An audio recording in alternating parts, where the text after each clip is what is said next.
أعوذ بالله من الشيطان الرجيم. بسم الله الرحمن الرحيم. الحمد لله رب العالمين، والصلاة والسلام على أشرف الأنبياء والمرسلين نبينا محمد وعلى آله وصحبه أجمعين. أما بعد، فقد قال الله تعالى في كتابه العزيز وفرقانه المجيد: أعوذ بالله من الشيطان الرجيم. بسم الله الرحمن الرحيم. يا أيها المزمل قم الليل إلا قليلا نصفه أو انقص منه قليلا. عن أبي هريرة رضي الله عنه قال: قال رسول الله صلى الله عليه وسلم: من قام رمضان إيمانا واحتسابا غفر له ما تقدم من ذنبه. அன்புக்குரிய இஸ்லாமிய சகோதர சகோதரிகளே, அல்லாஹ் ஜல்ல சுப்ஹானஹு வ தஆலாவின் கிருபையால் நாம் புனிதமிகு ரமலான் மாதத்தில் இருந்து கொண்டிருக்கின்றோம். அந்த மாதத்தை அடைந்து அமல் செய்யக்கூடிய பாக்கியத்தை வழங்கிய அல்லாஹ்வுக்கு நாம் முதலில் நன்றி செலுத்த கடமைப்பட்டிருக்கின்றோம். அல்ஹம்துலில்லாஹ்.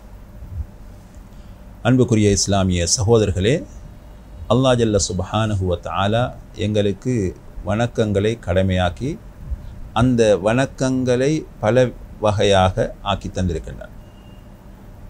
அப்படி என்று சொன்னால், ஒவ்வொரு வணக்கத்திலிருந்தும் நாம் எங்களுக்கு தேவையான நன்மைகளை அடைந்து கொள்ள வேண்டும்.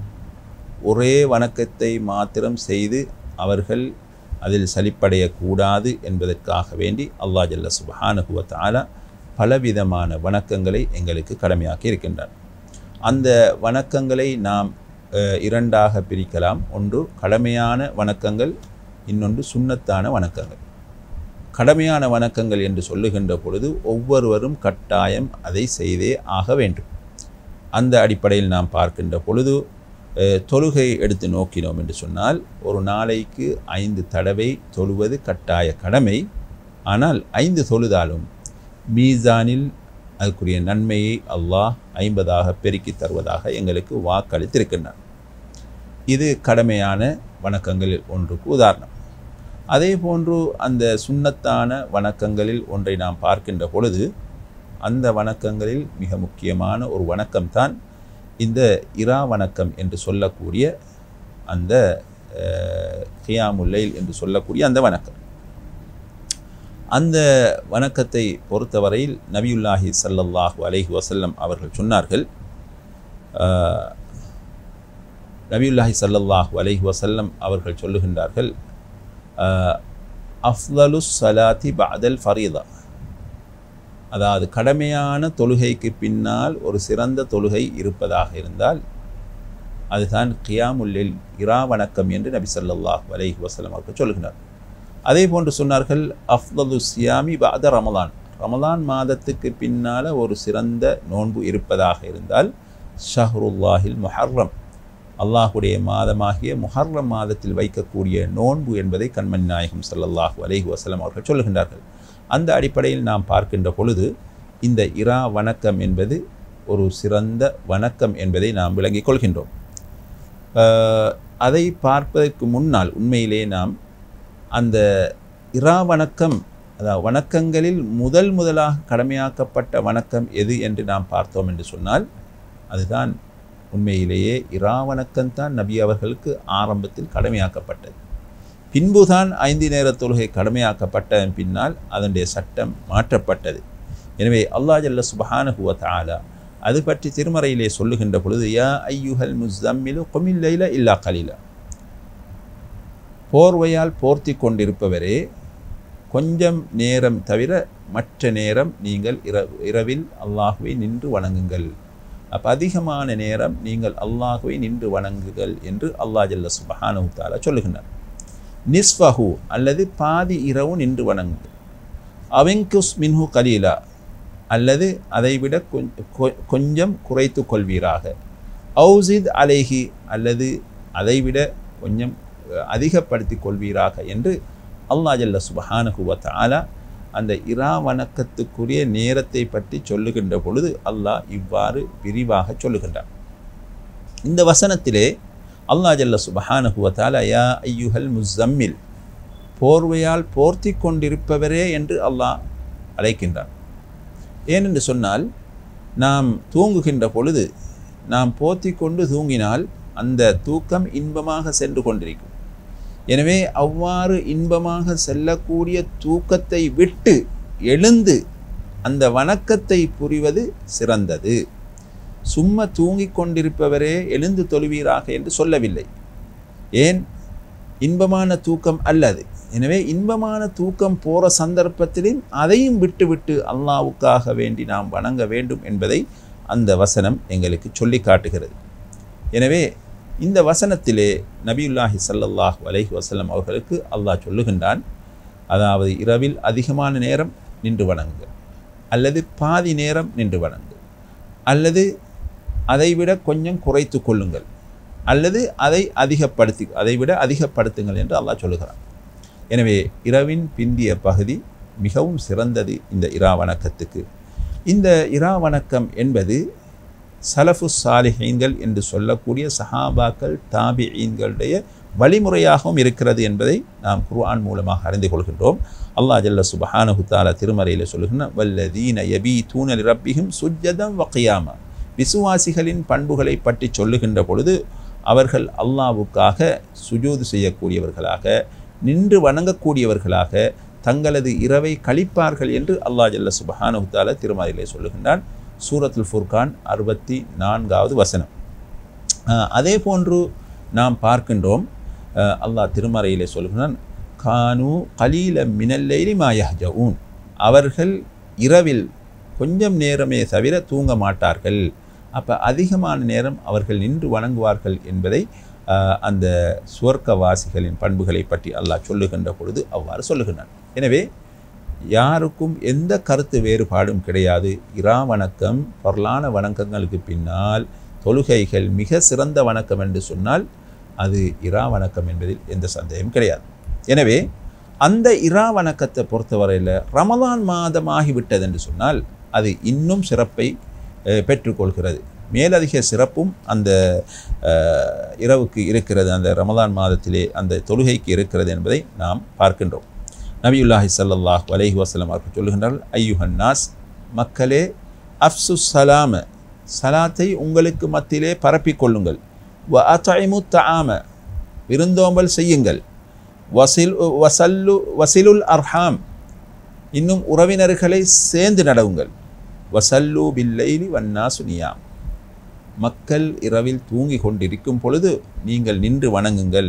அப்படி இந்த காரியங்களை செய்தால் ததுகுல் ஜன்னத பிசலாம், நீங்கள் நிம்மதியாக சுவர்க்கம் நுழையலாம் என்பதை நபி ஸல்லல்லாஹு அலைஹி வஸல்லம் அவர்கள் சொல்லுகின்றார்கள். எனவே இந்த வணக்கம் ரமலானில் மிக மிக விரும்பத்தக்கது. ஏன்? நபியுல்லாஹி ஸல்லல்லாஹு அலைஹி வஸல்லம் அவர்கள் சொல்லுகின்றார்கள், மன் காம ரமலான ஈமானன் வஹ்திசாபன் குஃபிர லஹு மா தகத்தம மின் தம்பிஹி.